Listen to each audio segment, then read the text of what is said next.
بسم اللہ الرحمن الرحیم۔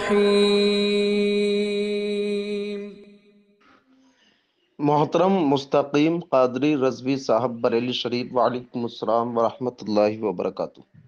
آپ نے سوال کیا کہ زید شادی شدہ ہونے کے بعد بھی دوسروں کی عورت سے زنا کرتا ہے تو ایسی صورت میں کیا حکم ہے؟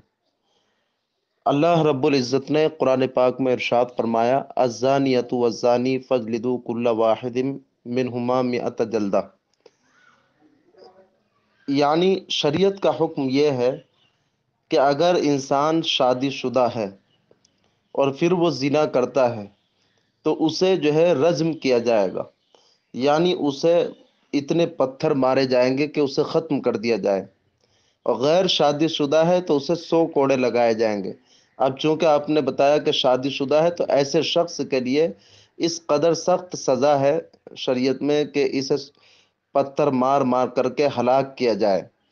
اب چونکہ ہندوستان میں یہ قانون نہیں ہے تو اس لیے اس شخص سے باز رہا جائے، اس کا بائیکاٹ کیا جائے، سماجی بائیکاٹ، اور اس سے توبہ کرائی جائے، اور اگر یہ نہ مانے تو اس کا یہاں کھانا پینا، اٹھنا بیٹھنا، اس سے سلام جواب، سب یہ جو ہے وہ منع ہے، یعنی سخت اس سے بائیکاٹ رکھے، نہ اس کے یہاں آئے جائیں نہ اسے بلائے، تو توبہ پر جو ہے اسے قائل کریں۔